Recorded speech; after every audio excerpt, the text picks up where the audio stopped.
Hi, and welcome back to Sweet Sycamore. We are in episode 7 of Women of the Bible. We're going through the Marys, and I'm Nicole. I just love doing these devotions with you. If you remember where we left off, we were talking about Mary's passion that she had, and probably because of the political oppression that she was currently under, that she really fought for the least of these. Now remember, we are now going to fast forward 30 years. This is a woman that has given the virgin birth to the Messiah. And 30 years has gone by where she hasn't seen this miraculous life of Jesus himself. It seems like a really long wait to wait 30 years, but when it all started to heat up, it heated up so fast. In fact, John 2, it says, verse 1, the next day there was a wedding celebration in the village of Cana in Galilee. Jesus' mother was there. Anytime we see the next day, we need to find out, why is this important to the author? What happened on the previous day?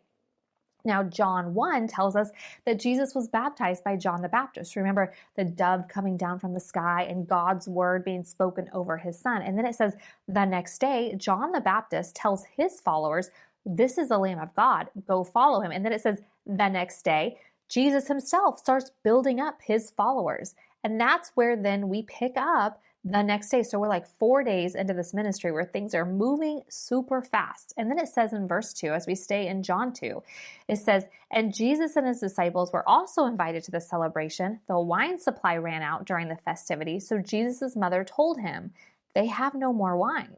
Dear woman, that's not our problem, Jesus replied. My time has not yet come. But his mother told the servants, do whatever he tells you. The wine runs out. This is a period of time when you can't drink the water. And if the wine runs out during a celebration, the celebration is over. And Mary must have been a really important part in these festivities because this really matters to her. Somehow she's coordinating this wedding, whether it's a family member or whether it's a close friend. And as she comes to Jesus, she says, they have no more wine. We need to understand that this would be a complete embarrassment for this couple if they had to actually end their wedding ceremony early. In fact, it would be a scorn that would follow into their marriage. And we have Mary saying this, a woman who has lived with 30 years of scorn because she gave birth as a virgin birth to the Messiah, where everybody doubted her. Remember, they would mock Jesus because of his virgin birth, and they would mock her. A woman who has lived with 30 years of scorn herself. So I want you to hear this when Mary says, they've run out of wine. She knows what could happen to them.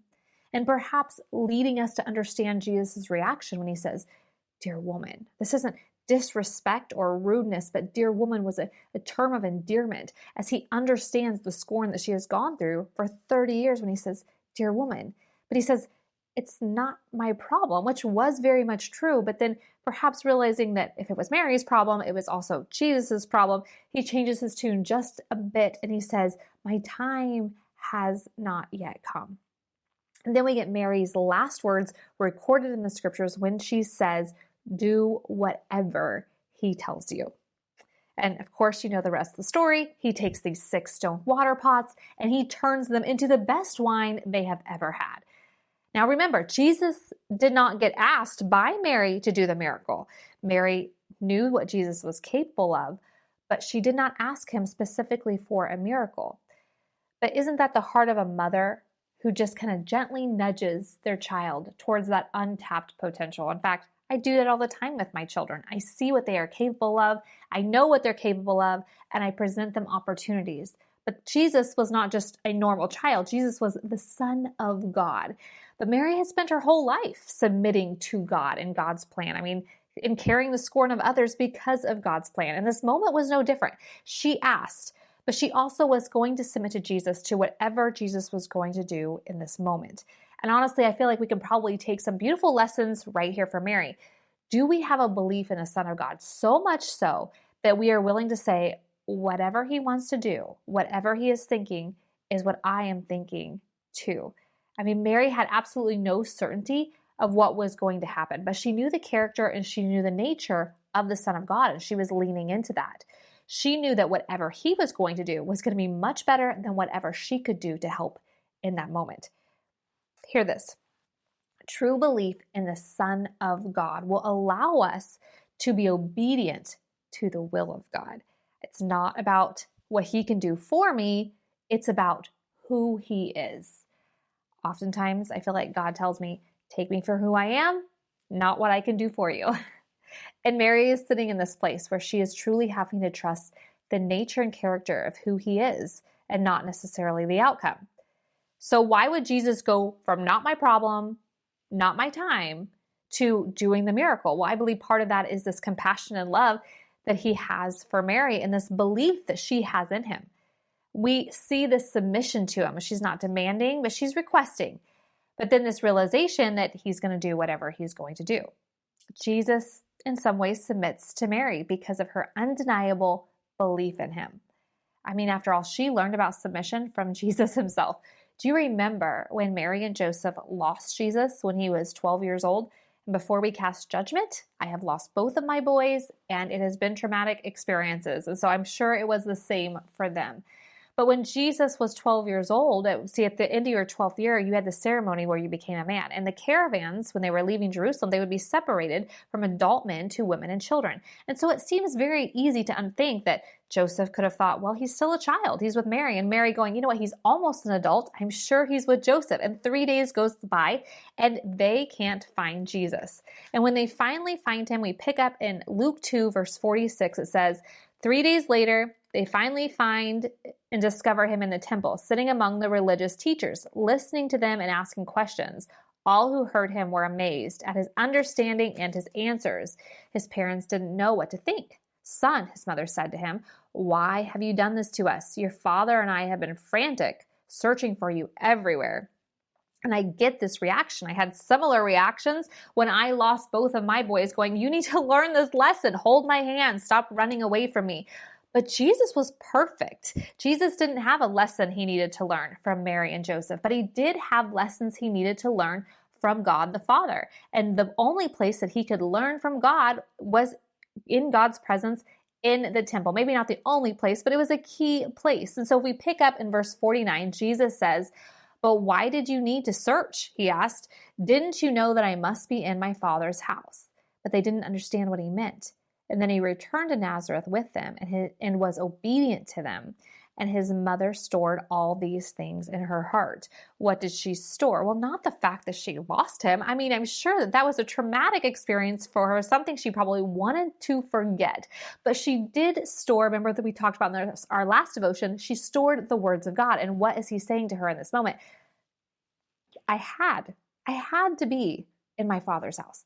In other words, Jesus is almost giving her a gentle scolding of basically saying, hey, don't forget who I am. I'm not your bestie. I'm not just your son. I'm not your buddy. I am the Son of God. I haven't done this to you. I have done this for him.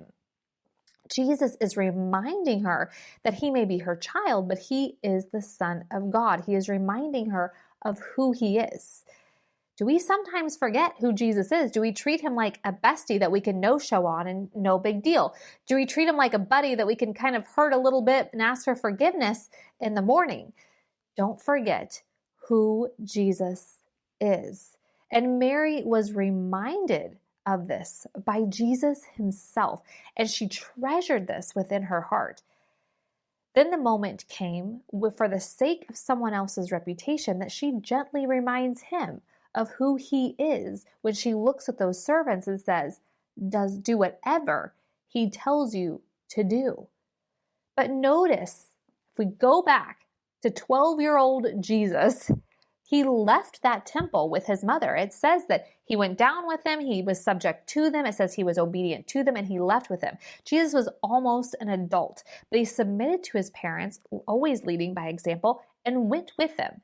Mary knew that he could have stayed in the temple. In fact, we see in the scriptures, even in the Old Testament, that younger people than Jesus were raised in the temple. But instead, he submitted to her and the cusp of adulthood, and he went with them. And now we have 30-year-old Jesus, and she looks and says, do whatever he says. She is submitting to him in the same way. As we go through this life of Mary, I want to ask some questions. And first is, how do we treat Jesus? Do we treat Jesus like a drive-through, like a bestie, like a buddy, or do we treat him like the Son of God that he is? The second question, Are we willing to truly submit to him and have that kind of last lines of Mary and basically say, whatever he does is okay with me. It's enough for me. We're going to be back next week as we actually put a recap on Mary Magdalene, Mary of Bethany, and Mary, the mother of Jesus. Don't miss next week's episode.